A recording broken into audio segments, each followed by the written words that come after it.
আসসালামু আলাইকুম, সবাইকে শবে বরাতের শুভেচ্ছা। তো আজকে আমি আবার একটা শবে বরাত স্পেশাল বুটের হালুয়া নিয়ে চলে আসছি। আশা করি ভিডিওটা ভালো লাগবে। তো আজকে আমি তৈরি করে দেখাবো বুটের হালুয়া, একদম সহজ ঘরোয়াভাবে। এই বুটের হালুয়াটা যেমন দেখতে সুন্দর, খেতেও অসাধারণ। তো আশা করি ভিডিওটা ভালো লাগবে। তো লাইক করে কন্টিনিউ করো। তো চলুন। তো আমি কিন্তু একদম সহজ করে দেখিয়ে দিব। তো এখানে আমি নিয়েছি হাফ কেজি বুটের ডাল। এই ডালগুলো কিন্তু আমি অফ ক্যামেরায় প্রায় সারা রাত ভিজিয়ে রেখেছি। একদম ডালগুলো নরম হয়ে গেছে। আর ডালগুলো আমি পরিষ্কার করে ধুয়ে নিয়ে আসছি। তো এখন আমি রাইস কুকারে সেদ্ধ দিয়ে দিব। সারা রাত ডালগুলো ভিজানো ছিল, তাই বেশি পানি দেওয়ার প্রয়োজন নেই। তো আমি অল্প পানি দিয়ে ডালগুলো 20 মিনিট সিদ্ধ করলেই হয়ে যাবে, এর বেশি সময় লাগবে না। তো আপনারা চাইলে ডালগুলো দুধ দিয়েও সিদ্ধ করতে পারেন, তাহলে কিন্তু টেস্টটাও ভালো আসে। তো আমি কিন্তু 20 মিনিট পরে ফিরে আসলাম। এবার দেখিয়ে দিচ্ছি। তো আমার ডালের পানিগুলো একদম শুকিয়ে নিয়েছি, আর দেখুন একদম পারফেক্ট সিদ্ধ হয়ে গেছে, বেশি সময় লাগে নাই। আপনারা যদি ব্লেন্ডার করতে চান তাহলে একটু পানি পানি রাখবেন। তো ডালগুলো আমি কিন্তু একটা বাটিতে নিয়েছি, এখন আমি এগুলো বেটে নিব। তো এখানে আমি একটা চুলাতে প্যান বসাই দিলাম। এখন দিয়ে দেবো এখানে 1 টেবিল চামচ ঘি।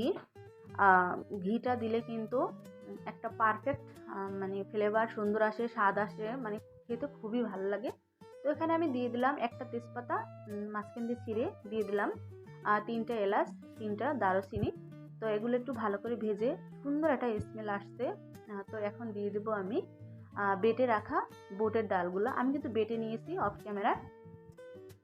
এখন আমি মিডিয়াম টু লো হিটে ডালগুলো ভালো করে একটু নেড়ে চেড়ে নিব। বন্ধুরা, যে যেখান থেকে আমার ভিডিওটা দেখছেন তাদেরকে অসংখ্য ধন্যবাদ। আর যারা এখন আমার চ্যানেলটা সাবস্ক্রাইব করেন নাই, চ্যানেলটা সাবস্ক্রাইব করে চ্যানেলের পাশে থাকবেন। তো এখানে আমি দিয়ে দেবো 1 বাটি চিনি। তো চিনির পরিমাণটা আপনারা বাড়িয়ে কমিয়ে নিতে পারেন আপনাদের ইচ্ছে মতো। আমি যেরকম চিনি পছন্দ করি আমি ওরকমই দিয়েছি।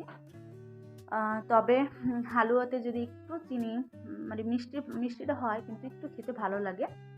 তো এখানে কিন্তু একটা কাজ করতে হবে, কোনো রকম নাড়া বন্ধ করা যাবে না, আর হাই হিট দেওয়া যাবে না, তাহলে কিন্তু তলানি থেকে লেগে যাবে আর জমাট বেঁধে যাবে। তারপর পোড়া পোড়া একটা গন্ধ আসবে, খেতে একদমই বাজে লাগবে।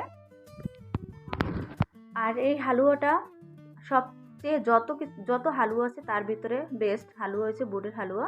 তো এখানে আমি দিয়ে দিব ছোট্ট একটা মেজারমেন্ট কাপের 1 কাপ গুঁড়ো দুধ। তো আপনারা চাইলে এখানে গুঁড়ো দুধটা আরও বেশি বাড়িয়ে দিতে পারেন আপনাদের ইচ্ছে মতো। এখন আমি শুধু নাড়ার উপরে রাখবো, নাড়াচাড়া দিয়ে একদম পানিটা শুকিয়ে নিব।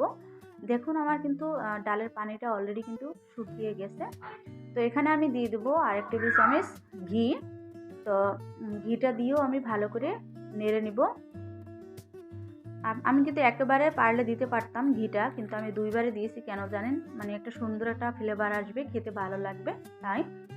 তো এখন আমি ভালো করে নেড়ে চেড়ে তারপরে নামিয়ে নিব। আমার অলরেডি হালুয়াটা কিন্তু হয়ে গেছে।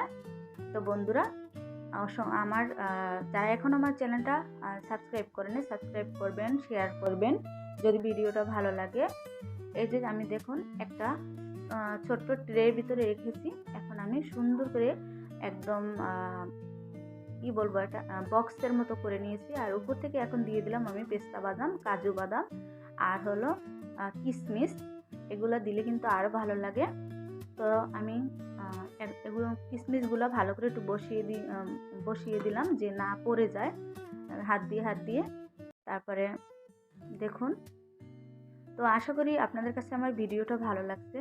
তো যদি আপনাদের কাছে ভালো লাগে তাহলে আমার চ্যানেলটা একটু ঘুরে আসতে পারেন, কারণ আমার চ্যানেলে সহজ রেসিপি দিয়ে থাকি আমি সব সময়।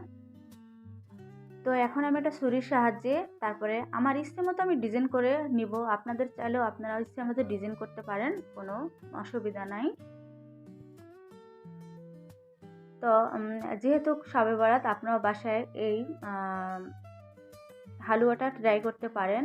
খুবই মজাদার একটা হালুয়া, খুবই সহজ, একদমই সময় লাগে না বেশি একটা। খেতে যে কতটা মজা আপনারা না তৈরি করলে বুঝতে পারবেন না। তো এভাবে আমি কেটে নিয়েছি। তো সবাই ভালো থাকবেন, সুস্থ থাকবেন আর আমার চ্যানেলের পাশে থাকবেন। আর দেখা হবে নেক্সট কোনো ভিডিও নিয়ে। তো সবাইকে শবে বরাতের শুভেচ্ছা। আল্লাহ হাফেজ।